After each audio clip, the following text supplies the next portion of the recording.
Hello everyone, कैसे हैं आप सब। Welcome back to my channel. और आज हम जो टॉपिक डिस्कस करने वाले हैं वो है pseudo first order reactions.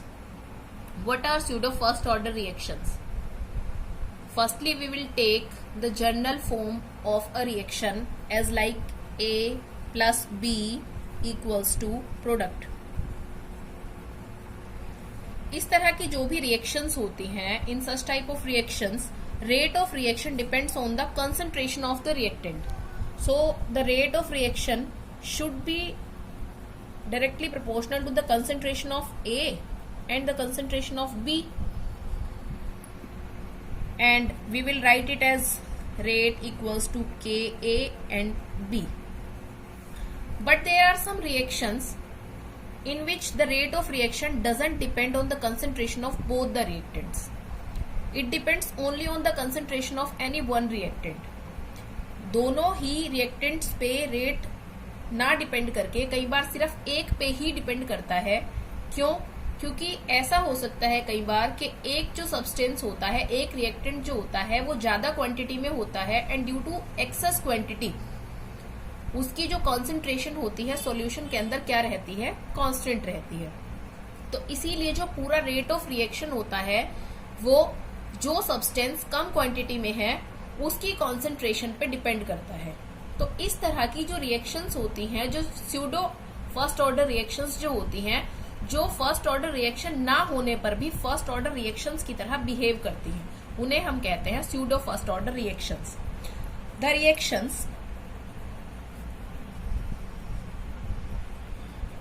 which are truly not of first order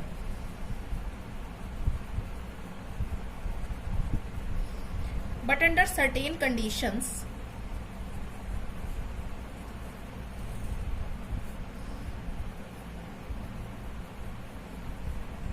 becomes reactions of first order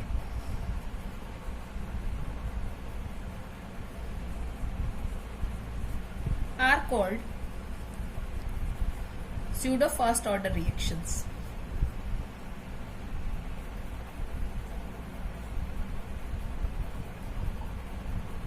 इसे हम एक एग्जाम्पल से समझाते हैं। जैसे इथाइल एसीटेट को जब वाटर के अंदर मिक्स किया जाता है और उसकी हाइड्रोलिसिस की जाती है, इथाइल एसीटेट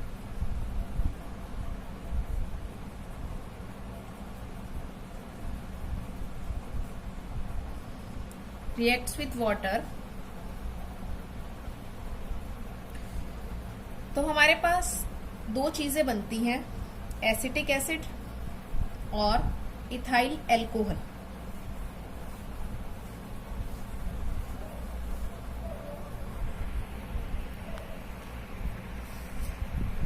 तो इस केस में आप देख रहे हैं कि हमारे पास दो रिएक्टेंट है, इथाइल एसीटेट और वाटर।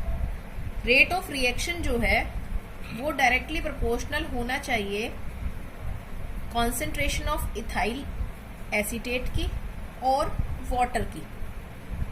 लेकिन वाटर लार्ज क्वांटिटी में है, इस वजह से इसकी जो कॉन्सेंट्रेशन है उसको हम कांस्टेंट मान लेते हैं, इक्वल्स टू 1। इसलिए रेट ऑफ रिएक्शन पूरा किस पे डिपेंड करता है? इथाइल एसीटेट पे। ये सेकेंड ऑर्डर रिएक्शन है, लेकिन उसके बाद भी जो रेट ऑफ रिएक्शन है वो किस पे डिपेंड कर रहा है? सिर्फ इथाइल एसीटेट पे। तो ये जो है एक फर्स्ट ऑर्डर रिएक्शन की तरह बिहेव करती है और इसीलिए इन्हें स्यूडो फर्स्ट ऑर्डर रिएक्शंस कहा जाता है। आप इसका एक एग्जांपल और ले सकते हैं, inversion of cane sugar.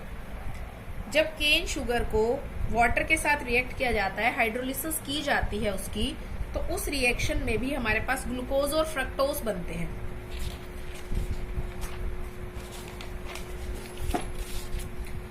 Inversion of cane sugar.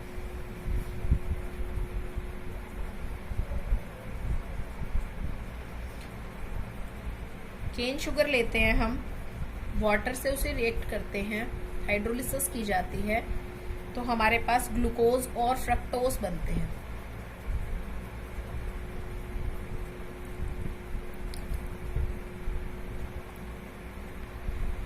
यहाँ पर जो आपकी केन शुगर है यानी सक्रोस है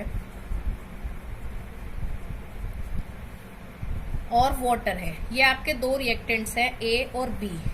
तो rate of reaction should be dependent on both the reactants.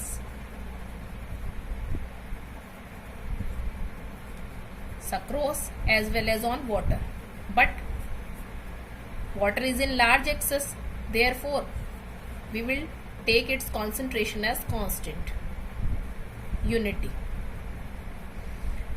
Therefore rate of reaction will depend on the concentration of sucrose only. तो ये रिएक्शन भी सेकेंड ऑर्डर होने के बाद भी जो रेट ऑफ रिएक्शन है वो सिर्फ और सिर्फ किस पे डिपेंड करता है, सक्रोज पे। तो इस तरह की जो भी रिएक्शंस होती हैं उन्हें हम क्या कहते हैं, स्यूडो फर्स्ट ऑर्डर रिएक्शंस। अगर आपको आज का टॉपिक समझ आया है तो प्लीज नेक्स्ट टॉपिक के लिए मेरे चैनल को सब्सक्राइब करें और मेरी वीडियो को लाइक और शेयर जरूर करें। Thank you very much.